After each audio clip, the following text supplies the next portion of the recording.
Dios y pasó esto. But I was so depressed, and I said, God, I never denied you, and you let all this happen to me. And I got super ticked off. And I said, you come down right here, right now, and I'll spit in your face and beat the crap out of you. Like, I'm so sick of all of this. It's like, this is your fault. You let it all happen. And I was angry and crying. I was that mad. Like, if you ever been like so mad you're shaking and you're trying everything you can not to punch a hole through a wall or something.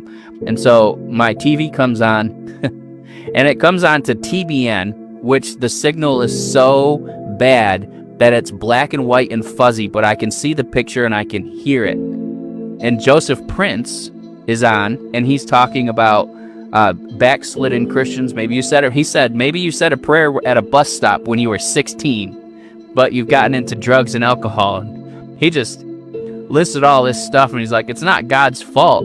You chose to be in this place. And he said all these things that I had just trashed God over.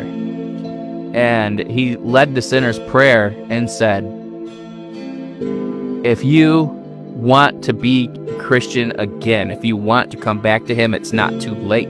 You can say the sinner's prayer and welcome him into your heart and get connected with a local church. So I prayed and I said, Jesus, I'm so sorry. And this time I was crying. I said, Jesus, I'm so sorry. It's not your fault.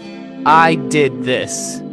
I let my life get like this. I'm sorry for accusing you. Please, Jesus, get me out of this house, out of this mess, away from drugs and alcohol, away from these people. Get me to church and get me a job, and I will never turn my back on you. I didn't give him a time frame. I didn't give him a timeline. None of that. I'm just trying to keep it together here. I didn't give him a timeline. I didn't even know what to expect. I just prayed. I just prayed what I felt in my heart. Do this for me. I got up. I lit up a cigarette. And I get a phone call on my little crappy $20 flip phone that I had at the time, because this is 2009. And my friend calls me and he says, I was driving around praying, because he's like really the only Christian I had in my life. He's like, I was driving around praying, and I felt like the Lord was saying that you needed a place to stay. So I talked to my wife, and she said that you can come stay with us if you want. You can come stay with us. Does that ring a bell with you? And I was like, as a matter of fact, I'm just praying and I asked God to get me out of this situation. And he goes, well, come stay with us. I'll help you find a job. We'll start going to church together, and we'll get your life back on track. And I said, oh, that's great.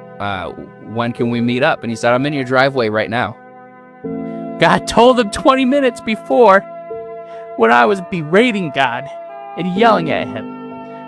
He came and told somebody, my beloved son is about to get saved. And he answered my prayers right there, before I even prayed it.